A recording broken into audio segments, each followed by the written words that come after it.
Hello viewers, welcome to my channel Poongodi's Kitchen. இன்னைக்கு நாம vegetables and nuts use பண்ணி ஒரு salad பண்ண போறோம்.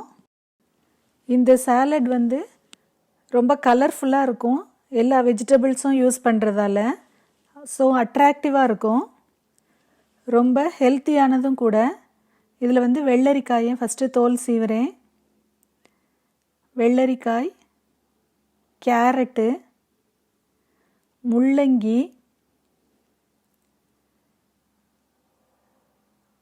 இதுக்கு எந்த ரேடிஷ் வேணாலும் எடுத்துக்கலாம். உங்களுக்கு ஒயிட் ரேடிஷ் வேணாலும் எடுத்துக்கலாம், ரெட் ரேடிஷ் வேணாலும் எடுத்துக்கலாம். எனக்கு ரெட் கிடச்சிருக்கு இன்னைக்கு.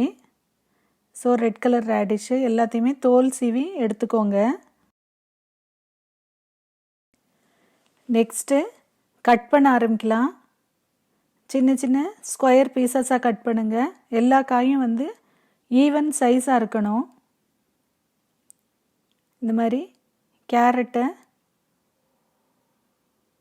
ரேடிஷை எல்லாத்தையுமே கட் பண்ணிக்கணும். எல்லா காய்கறியும் ஈவனாக இருக்கணும் சைஸ், அதை மட்டும் பார்த்துக்கோங்க. எல்லாத்தையும் ஒரே சைஸாக கட் பண்ணுங்கள், சின்னது பெருசாக இருக்க வேண்டாம். வெள்ளரிக்காயை கட் பண்ணும்போது அந்த சென்டரில் உள்ள விதையெல்லாம் எடுத்துடணும்.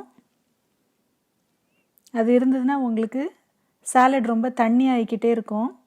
அதனால் அந்த சீட்ஸை எடுத்துட்டு காயை மட்டும் நல்ல ஸ்கொயர் பீசஸாக இந்த மாதிரி கட் பண்ணிக்கோங்க.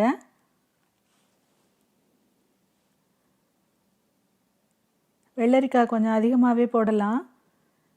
நாம் பச்சையாக சாப்பிடக்கூடிய எல்லா காயுமே இதில் சேர்த்துக்கலாம். வெங்காயம் ஸ்கொயர் பீசஸாக கட் பண்ணிக்கோங்க. அடுத்தது தக்காளி உங்களுக்கு எவ்வளோ இஷ்டமோ அவ்வளோ சேர்த்துக்கலாம். தக்காளியும் ஸ்கொயராக கட் பண்ணுறேன்.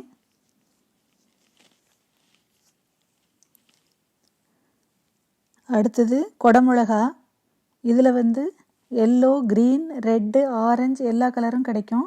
உங்களுக்கு என்ன கலர் பிடிக்குதோ அந்த கலரில் வாங்கி கட் பண்ணிக்கலாம். நான் ரெட்டும் ஆரஞ்சும் வாங்கியிருக்கிறேன்.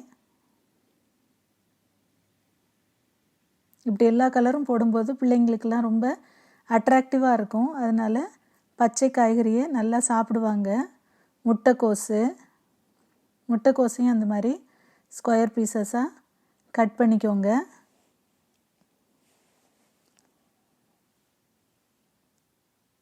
அடுத்தது ப்ரக்கோலி. இது நல்ல டார்க் க்ரீனாக இருக்குது.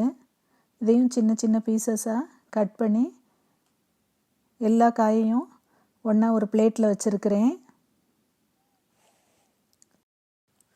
நெக்ஸ்ட்டு 1 டீஸ்பூன் ஆலிவ் ஆயில் வேணும்.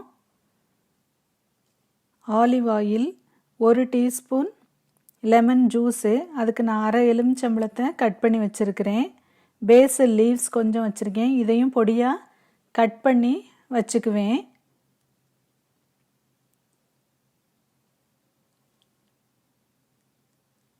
தேவையான அளவு உப்பு, மிளகுத்தூள், அது எல்லாத்தையும் ஒரு பிளேட்டில் எடுத்து ரெடியாக வச்சுக்கோங்க.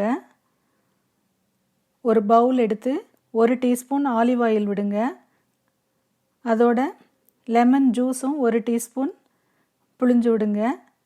ஆலிவ் ஆயில் இல்லைன்னா தேங்காய் எண்ணெய் கூட யூஸ் பண்ணலாம். சுத்தமான சமையலுக்குள்ளே தேங்காய் எண்ணெய் 1 ஸ்பூன் சேர்த்துக்கலாம். லெமன் ஜூஸையும் அதில் ஊற்றிட்டு பொடியாக கட் பண்ணி வச்சுருக்க பேசல் லீவ்ஸு, பச்சை கொத்தமல்லி வேணாலும் நீங்கள் போடலாம். உப்பு, மிளகுத்தூள் எல்லாத்தையும் போட்டு நல்லா மிக்ஸ் பண்ணுங்கள். ஃப்ரெஷ்ஷாக கொத்தமல்லி இருந்ததுனாலும் நீங்கள் சேர்த்துக்கலாம். இப்போ இதோட எல்லா காயையும் போட்டு அப்படியே டாஸ் பண்ணுங்க. அப்போ உங்களுக்கு இந்த ஆயிலும் லெமன் ஜூஸும் எல்லா காய்கறியிலையும் மிக்ஸ் ஆகிரும். 1 ஸ்பூன் போட்டு வேணாலும் நீங்கள் மிக்ஸ் பண்ணிக்கலாம். இப்போது வெஜிடபிள்ஸ் எல்லாம் ரெடி ஆகிருச்சு. அடுத்து நட்ஸு, நமக்கு பிடிச்ச எந்த நட்ஸ் வேணாலும் எடுத்துக்கலாம். முந்திரி, பாதாம், வால்நட்டு, பீனட்ஸு எது வேணாலும் எடுத்துக்கலாம். எடுத்துட்டு நல்லா ட்ரை ரோஸ்ட் பண்ணுங்கள். நல்லா சூடேறி லைட்டாக கோல்டு கலராக மாறுற வரைக்கும் நம்ம ஃப்ரை பண்ணலாம். இதை பண்ணி தனியாக வச்சுக்கோங்க. சாலடில் உடனே மிக்ஸ் பண்ணிட வேண்டாம். நம்ம எப்போ சர்வ் பண்ண போகிறோமோ அப்போதைக்கு மேலாக இதை போட்டால் தான் உங்களுக்கு நல்லா க்ரன்ச்சியாக நல்லாயிருக்கும். நட்ஸை நீங்கள் சர்வ் பண்ண போகும்போது மேலாக போட்டு சர்வ் பண்ணுங்கள். இந்த vegetables and nuts salad video உங்களுக்கெல்லாம் பிடிச்சிருக்கும்னு நினைக்கிறேன். இன்னும் இதை போல் வீடியோஸை பார்க்கணுன்னா என்னோடய சேனலை லைக் பண்ணுங்கள், ஷேர் பண்ணுங்கள், சப்ஸ்கிரைப் பண்ணுங்கள், மறக்காமல் கமெண்ட் பண்ணுங்கள். தேங்க்யூ.